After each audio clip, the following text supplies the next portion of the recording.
उत्तराखंड को लेकर आज दिल्ली में बीजेपी सांसदों की बड़ी बैठक। शाम 7 बजे शुरू होगी बैठक। सीएम धामी, बीजेपी प्रदेश अध्यक्ष महेंद्र भट्ट भी रहेंगे मौजूद।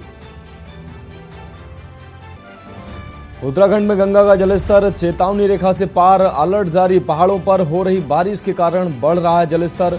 सभी बाढ़ चौकियों को सतर्कता बरतने के निर्देश। यमुनोत्री हाईवे समेत प्रदेश भर में 337 सड़कें बंद। पिथौरागढ़ जिले के दोबाट में भारी भूस्खलन। प्रदेश में 4 नेशनल हाईवे, 23 स्टेट हाईवे बंद। उत्तराखंड में अगले 2 दिन भारी बारिश का येलो अलर्ट। जगह जगह मौसम विभाग ने जारी किया अलर्ट। कई जगह यात्री फंसे। एसटीपी में करंट फैलने का ज्यादा खतरा। नोटिस जारी। कई प्लांटों के आर्थिक और अन्य उपकरण बहे। कंपनी को सुधार के लिए 48 घंटे का नोटिस जारी। और केदारनाथ मंदिर में अब शीशे से बने कमरे में होगी चढ़ावे की गिनती प्रक्रिया पर नजर रखने के लिए लगेंगे कैमरे। ग्लास हाउस का हो चुका है उद्घाटन। आप देख रहे हैं के न्यूज, खबरों का सारथी। नमस्कार, उत्तराखंड की खबरों के साथ मैं हूं आपके साथ मनोज मानस। रुक करेंगे खबरों का। खबर डोईवाला से है। स्थानीय और किसानों की बड़ी महापंचायत आज मांजरी में आयोजित होगी। आपको बता दें, महापंचायत में पूर्व नेता प्रतिपक्ष और कांग्रेस विधायक शिरकत करेंगे। मांजरी में आयोजित होगी ये बड़ी महापंचायत। प्रीतम सिंह के साथ प्रतिपक्ष के तमाम विधायक इसमें शामिल होंगे। डोईवाला में नए शहर बसाने की योजना के विरोध को लेकर ये बैठक होगी। डोईवाला में इन दिनों जगह जगह हो रही महापंचायत।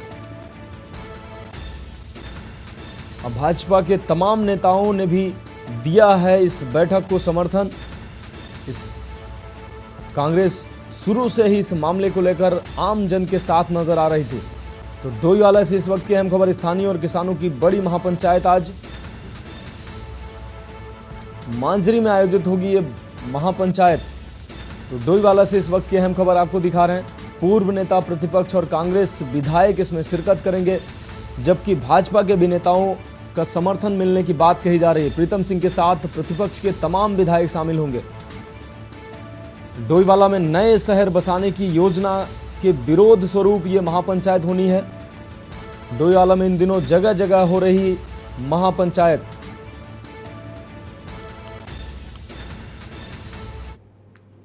अब बात अगली खबर के। फोन पर बातचीत का वीडियो सोशल मीडिया पर वायरल करने के मुद्दे को लेकर शहरी विकास मंत्री प्रेमचंद अग्रवाल ने पूर्व कैबिनेट मंत्री और कांग्रेस नेता हरीश रावत पर सवाल उठाए हैं। विधानसभा देहरादून में पत्रकारों से वार्ता के दौरान प्रेमचंद अग्रवाल ने कहा कि हरक ने मेरे साथ हुई बातचीत का वीडियो बनाकर मेरे साथ विश्वासघात किया है। एक वरिष्ठ नेता इस प्रकार किसी मंत्री से बातचीत का वीडियो वायरल करना वरिष्ठ नेता के लिए शोभा नहीं देता है। आपको बता दें कि सोशल मीडिया पर कांग्रेस नेता हरक सिंह का एक वीडियो वायरल हो रहा है। वीडियो में दिख रहा है कि हरक सिंह कार में कहीं जा रहे हैं। इसी दौरान वह फोन पर मंत्री प्रेमचंद अग्रवाल से बात करते हैं। वीडियो में हरक और अग्रवाल से कई बातें करते नजर आ रहे हैं। इस दौरान हरक ने बारिश को देखते हुए आईडीपीएल में अतिक्रमण हटाओ अभियान को तत्काल बंद करने का अनुरोध किया है। साथ ही अग्रवाल को अपनी बातें मनवाने के टिप्स भी दे रहे हैं। हरक सिंह रावत जी हमारे उत्तराखंड के बहुत वरिष्ठ नेता हैं। अनेकों बार मंत्री रहे हैं, नेता प्रतिपक्ष रहे हैं। अजीब सा व्यवहार माननीय हरक सिंह रावत जी के द्वारा किया गया। हरक सिंह रावत जी हमारे उत्तराखंड के बहुत वरिष्ठ नेता हैं। अनेकों बार मंत्री रहे हैं, नेता प्रतिपक्ष रहे हैं। जब उनका एक फ़ोन मेरे पास आता है और जिस विश्वास के साथ मैंने उनकी बातों का जवाब दिया, और मुझे दुख के साथ कहना पड़ रहा है कि एक मंत्री के साथ उनकी वार्तालाप को उन्होंने रिकॉर्ड भी किया और उसकी वीडियो बनाई और जिसको अपलोड करके पूरे लोगों में प्रसारित किया। ये एक विश्वास खत्म करने वाला कदम मैं कह सकता हूं उनके द्वारा, क्योंकि आप जानते हैं कि किसी भी मंत्री के साथ बात करने का मतलब ये नहीं होता कि आप उनकी किसी भी बात को इस प्रकार से प्रचार प्रसार करें। जी नमस्कार भाई साहब। और ठीक है। अरे हम तो आशीर्वाद है भाई साहब। हम आपकी विधानसभा में गए थे, है जी। आपकी विधानसभा में गए थे। मैंने कहा ऋषिकेश, वाह वाह धन्यवाद आपका। वो भाई साहब मैं ये कह रहा था, मैं IDPL उनके धरने पे गया था ना। जी आप वो मेरी DFO से भी बात हुई थी, त्रिपाठी से, और उससे भी बात हुई थी, अनूप मलिक जो प्रमुख सचिव वन संरक्षक है। जी जी। अब उनका कहना तो यह है कि भाई 23 तारीख को कल के दिन हम JCB लेके तोड़ देंगे। हाँ तो मैं ये कह रहा हूँ कि मैंने उनको भी कहा भाई इस समय बरसात का समय है, बरसात के समय में तो मैंने कहा फिलहाल एक्चुअल क्या है ना कि फिर आगे आपको भी मौका मिल जाएगा बातचीत करने का, कोई रास्ता निकालने का। जी अभी तो आप फिलहाल DM को बोल के और DFO को बोल के कि भाई, और इसको उसको चीफ कंजर्वेटर को बोल के, बरसात का समय है, बोलो इस समय फिलहाल 1-2 महीने से सितंबर तक तो वैसे ही स्थगित कर दो आप। रुक करेंगे अगली खबर का। खानपुर लक्सर क्षेत्र के बाढ़ पीड़ित किसानों को फसलों का सही ढंग से मुआवजा दिलाए जाने को लेकर खानपुर के निर्दलीय विधायक उमेश कुमार ने भी सरकार के खिलाफ मोर्चा खोल दिया है। विधायक ने खानपुर विधानसभा के अंतिम गांव दल्लावाला से लक्सर तहसील तक सैकड़ों ट्रैक्टर व हजारों किसानों के साथ ट्रैक्टर रैली निकाली। विधायक ने कहा कि खानपुर व लक्सर क्षेत्र में भीषण बाढ़ आई है, जिससे किसानों और ग्रामीणों का सब कुछ बर्बाद हो गया है। विधायक उमेश कुमार ने आरोप लगाया कि राज्य सरकार खानपुर क्षेत्र के लोगों के साथ सौतेला व्यवहार कर रही है। उन्होंने कहा कि दोनों क्षेत्रों को अभी तक बाढ़ग्रस्त घोषित नहीं किया गया है। उन्होंने कहा कि किसानों को उनके फसलों का 10,000 प्रति बीघा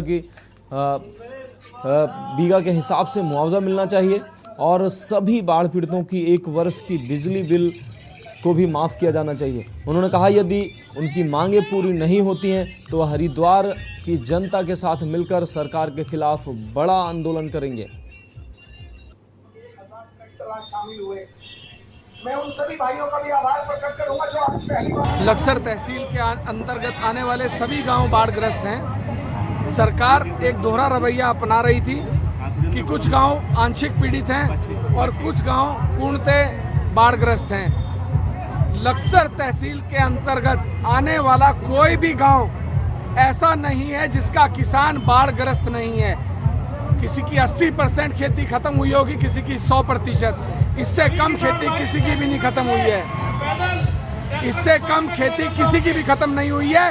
तो सरकार ये हमारे साथ नाटक बंद करे। लक्सर तहसील के अंतर्गत आने वाला हर गांव पीड़ित,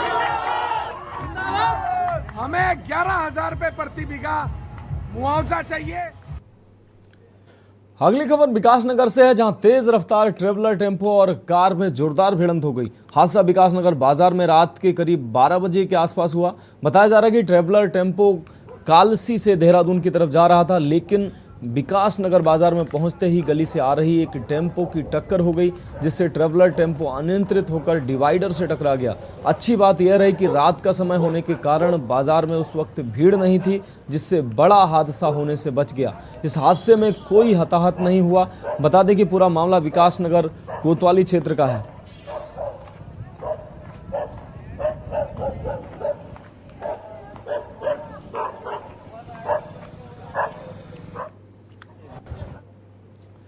अगली खबर बागेश्वर से है, जहां कपकोट तहसील के सूपी गांव में स्कूली बच्चों द्वारा खतरनाक नाले को पार करने का वीडियो वायरल होने पर जिलाधिकारी बागेश्वर अनुराधा पाल ने कहा कि मामला प्रशासन के संज्ञान में आने के तुरंत बाद नाले को पत्थरों से पाट कर उसे चलने लायक बना दिया गया है।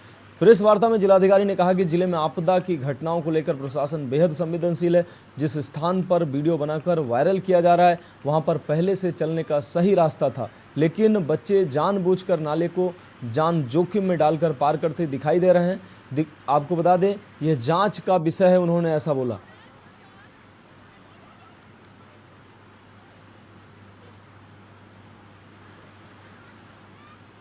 तो ये है, जैसे ही वो पानी आया, कोचवे टूटा था, तुरंत अस्थायी तौर पर उसमें पत्थर का भरान कार्य कर उसको चलने योग्य बना दिया था उसी दिन शाम तक। लेकिन इसका संज्ञान नहीं लिया गया। केवल बच्चों का, जिस टाइम बच्चे वहां से आ रहे थे उस टाइम का ही वीडियो बनाया गया। क्या पता बच्चों को वहां पे बीच में खड़ा करके वीडियो बनाया गया, क्या क्या किया गया। बच्चों के पास ऑल्टरनेट रास्ता था। अगर बच्चों को लगता कि बहुत ज्यादा खतरा है तो वो नीचे ऑल्टरनेट रास्ते से जा सकते थे, और ये सबका काम था। वहाँ ग्राम प्रधान भी हैं, वहाँ पर काम भी करने वाले हैं, वो भी बता सकते हैं कि बच्चों इधर से खतरा है, नीचे से चले जाइए। ऐसा नहीं है कि ऑल्टरनेट रास्ता नहीं था, बच्चे वहां पर को जाने को मजबूर थे।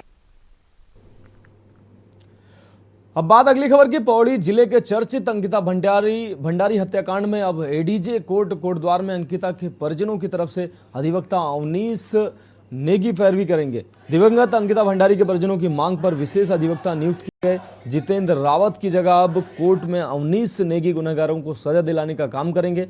अवनीश नेगी पूर्व में एडीजीसी पौड़ी रह चुके हैं और उन्हें वकालत का लंबा अनुभव भी है।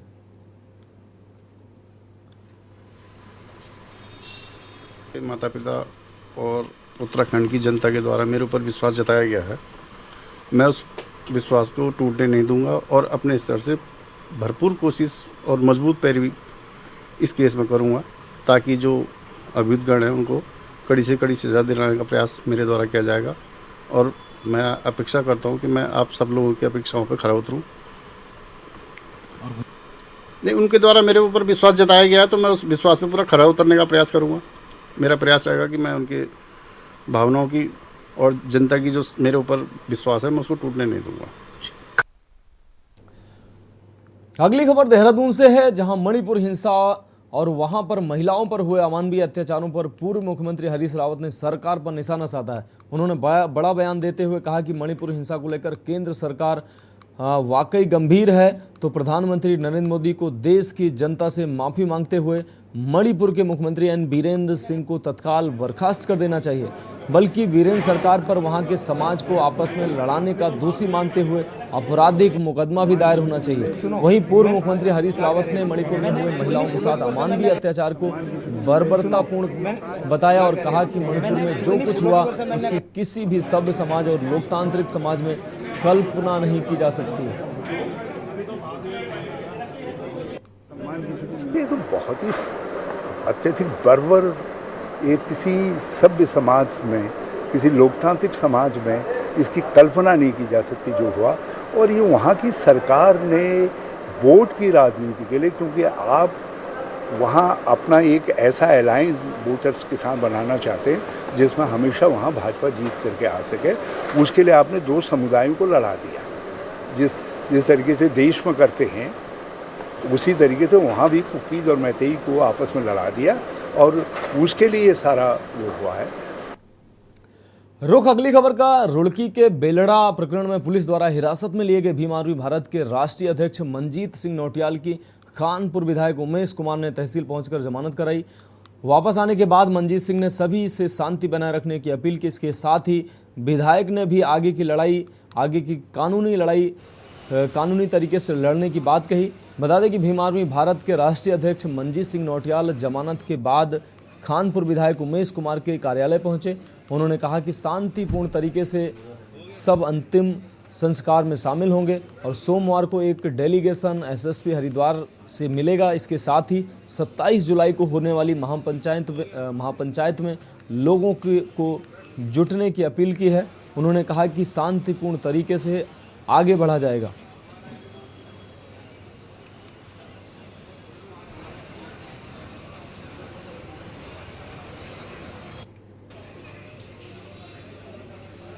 कोई फिर से झगड़ा ना करा दे, तो इसलिए मैं तुरंत चला आया गांव में और मैंने सभी बहुजन समाज के लोगों को समझाकर बुझाकर और उनसे अपील करी कि आपको कोई भी परेशान होने की आवश्यकता नहीं है।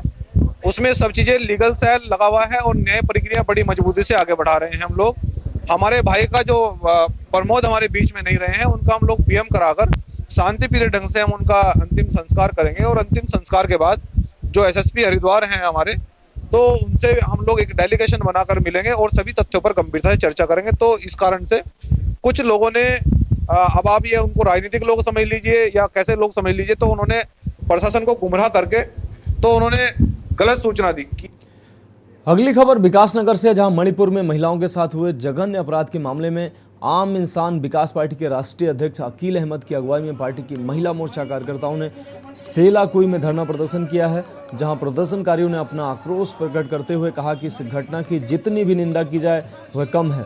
एक तरफ सरकार बेटी बचाओ बेटी पढ़ाओ की बात कर रही, वहीं दूसरी तरफ बेटियों पर इस तरह के अत्याचार हो रहे हैं जो कि सरकार की नाकामियों को बताने के लिए काफ़ी है। उन्होंने मामले में दोषियों के खिलाफ सख्त से सख्त कार्रवाई किए जाने की भी मांग की है। साथ ही मणिपुर के सीएम की बर्खास्तगी की भी मांग की है।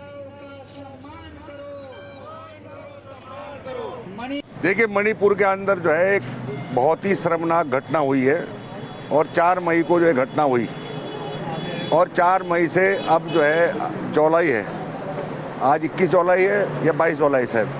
आज पता चल रहा जो है लोगों को, 2 दिन पहले जो है वीडियो वायरल हुई और उसमें जो है जो महिलाओं को जिस तरीके से उनके वस्त्र उतार कर उनको जो है घुमाया गया और उनके साथ सामूहिक बलात्कार किया गया जो है, हम इसकी बहुत ही निंदा करते हैं। आम इंसान विकास पार्टी महिलाओं का हमेशा सम्मान करती है और महिलाएं हमारे देश की नारी, अगर महिलाएं ना होती तो मैं समझता हूं कि हम लोग भी ना होते, देश भी ना होता जो है।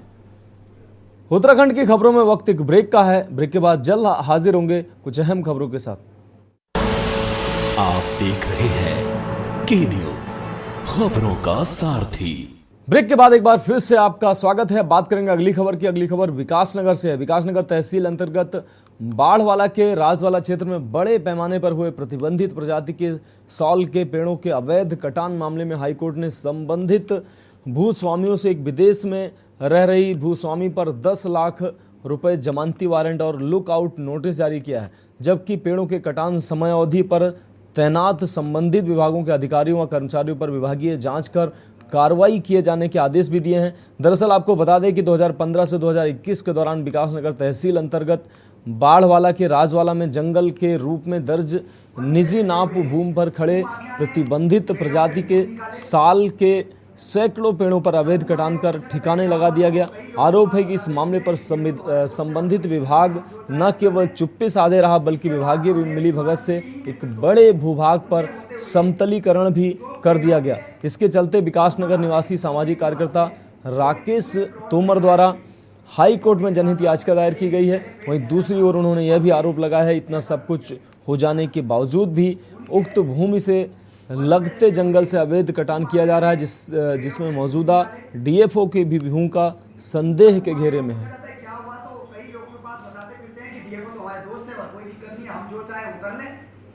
इसके बाद उत्तराखंड के उच्च न्यायालय में एक PIL मेरे द्वारा दायर की गई थी। 2021 में भारी मात्रा में साल के अवैध पातन का मामला राजावाला में सामने आया था, जिसमें माननीय उच्च न्यायालय ने 2 साल बाद एक बड़ा फैसला सामने आया है। इसमें संदीप कौशिक उर्फ पुत्र सोमेंद्र, अर्चना भार्गव और हिमकर गुप्ता, अजय मल्ला द्वारा पेड़ काटे गए थे, जिसमें खसरा संख्या 64 और 133 की कॉम्बिंग होनी थी। 164 की कॉम्बिंग होके प्रमुख मंत्रालय उत्तराखंड ने अपना हलफनामा दाखिल किया। उत्तराखंड के उच्च न्यायालय ने सुनवाई करते हुए अर्चना भार्गव के खिलाफ 10 लाख का जमानती वारंट जारी करा। बढ़ेंगे अगली खबर की ओर। देहरादून स्थित उत्तराखंड क्रांति दल के दफ्तर में सोमवार को जमकर बवाल हो गया। बता दें कि यहां आपस में 2 गुट आपस में भिड़ गए और नारेबाजी करने लगे। हंगामे की खबर मिलते ही मौके पर भारी पुलिस फोर्स पहुंच गया, जिसके बाद लोगों को शांत कराने की कोशिश की गई, लेकिन दोनों गुटों के लोगों द्वारा हंगामा जारी रहा। मुकदमा नहीं है, सब शांतिपूर्ण व्यवस्था है और जो यहाँ पर पुलिस बल लगाया गया है वो भी जो है शांतिपूर्ण व्यवस्थाओं को सुनिश्चित करने के लिए जो है यहाँ पर पुलिस बल तैनात किया गया है। और अभी केंद्रीय अध्यक्ष जी हमारे बीच में आने वाले हैं, जो भी उनका निर्णय होगा वो होगा। उन्होंने कहा था कि भाई 24-25 जुलाई को केंद्रीय कार्यकारिणी का चुनाव होगा और केंद्रीय अधिवेशन होगा, तो उसी के अनुपालन में यहाँ पे अधिवेशन आयोजित किया गया। तो उत्तराखंड की खबरों में अभी के लिए इतना ही। मुझे दीजिए इजाजत और आप देखते रहिए के न्यूज़ इंडिया।